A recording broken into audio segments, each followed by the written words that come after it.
Morning, how are you? Today, this is just a very quick video because Kathy, who follows me, asked me last week if I could show her how I made my frittata, and so I thought I'd quickly do it today and post it, and then hopefully she can be inspired to make it herself. And it's so easy. It just requires, well, the one I do is 4 ingredients actually, if you include the egg. Alright, and I use my Berghoff pan, so I don't use any oil at all. I've got my oven warming at the moment, and I've got my Berghoff pan heating up, and that's my phone going off. So let me just show you how I quickly make this. Right, so hopefully you can see that. So my Berghoff pan's been warming. All I'm going to do is pop some potatoes on the base. As I said, there's no oil. This pan's hot as well, so I've already heated it up. So you can hear a bit of a sizzle. I'm just going to cover the bottom of my pan with potato. Now, you can use new potatoes, you can use leftover potatoes from your Sunday dinner, absolutely anything. And that's the beauty of a frittata is, you know, your toppings, your layers, just whatever you fancy, and whatever you've got in the cupboards, all right? So I've got a nice layer there. Then I'm going to add a layer of tomatoes.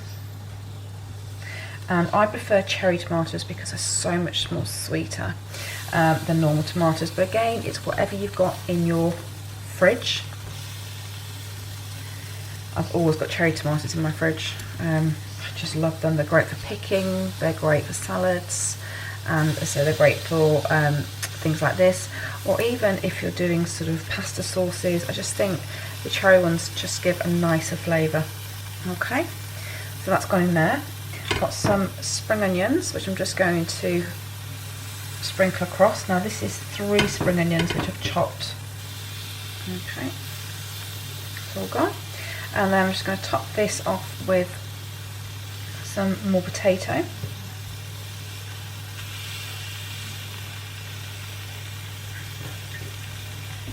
Didn't cut myself enough potatoes. I say tomatoes then. Just quickly slice a few more potatoes.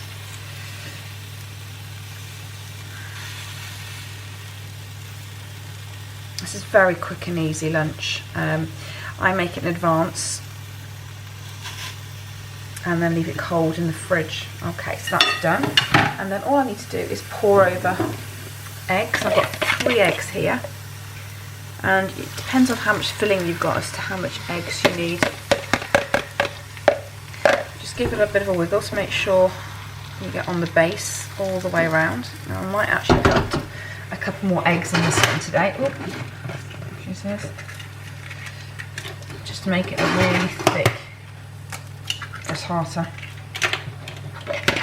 Sin-wise, this is absolutely free. You don't need to worry about sinning it. You can put peppers in here, mushrooms. Just watch, put things that are too wet, so like mushrooms can give off a bit of liquid, so just be very careful. Okay, just going to give that a bit of a wiggle. Okay, and then I'm just going to leave that to cook for a few minutes so the base cooks underneath.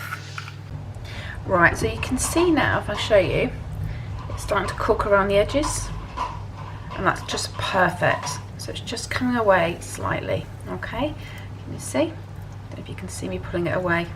As there's no oil in these pans, so these are just brilliant. So I'm now going to pop that in the oven. Now these handles screw off on these Berghoff pans. So I'm just going to screw this off, get a tea towel, place it in the oven for about 10-15 minutes. I'll keep an eye on it. Halfway through, I will add 60 grams of cheese on top of it. And I slice the cheese rather than grate it because it looks nice and thick when you put it on. So I will show you that as well, okay? So I'm just going to unscrew my handle off my pan. There we go. And just pop that in the oven. Right, so it's been cooking for about 7 to 10 minutes. And you can just see it's starting to cook on top. And now I've got my 60 grams of cheese, which are weighed out. And I'm just breaking the slices up. As I said, I do slices like this because it just gets thicker on top and it's lovely. It's still a bit gooey there. So obviously if you put it on too thin, the cheese is going to melt too quickly and I don't want that. So I'm just going to place it all around like that and then pop that back in the oven. By the time this cheese has melted, this will be done and it'll be perfect, and I can just leave it to cool. And you can see it's just coming away from the sides even more now, which is just going to be perfect. And I'll be able to just slide this off onto a plate. Right, so it's out of the oven, can you see? And it's beautiful. Now there's 60 grams of cheese on there, so that is 1 healthy extra A each, but we're going to have a quarter of that, so we still have healthy extra A for the rest of the day if we want it. As I said, it's quite a big frittata, so definitely not going to have all that between us today with some salad. And you love my oven gloves, they're so used, and my hubby tends to use them on the barbecue sometimes as well, which isn't acceptable. They do get washed every few days. So now it's started to cool down, I'm going to show you how good these pans are. You get a plate and something to lift it out with. So I'm just going to loosen the edges where the cheese is melted, like so. Okay, and then let me just get my oven glove because this dish is hot. Okay, let me just move that out of the way for a second and do that, and then let me just show you how amazing. Now, so this was cooked with no oil at all, all right? Okay, I would normally leave this to cool a bit longer, but there we go. Perfect. And can you see nothing has stuck to it at all? The only bit that's there is what fell off as I took it off. But look at that, perfect. Just get a cloth, wipe it, and they're done. They are brilliant. They're worth their weight in gold. They really are.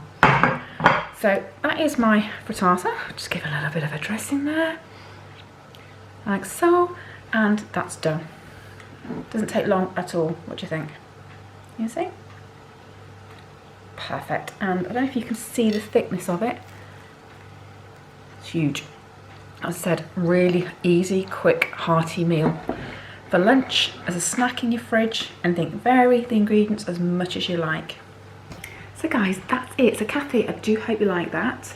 If you've seen anything else I do on my Instagram account, or anything else you've heard me talk about and you want me to show how I make it, then please just ask. I'm more than happy to oblige. Alright guys, I will see you later. Well, in fact, I will see you tomorrow when I have a beetroot and cinnamon brownie. Sounds bizarre, but it's absolutely amazing. So guys, I'll see you tomorrow. You take care, have a good day. Bye. Oh, don't forget to subscribe, click notifications, and give me a thumbs up. And share with your friends and family as well. Really important. Alright guys, see you soon. Take care. Bye. Bye.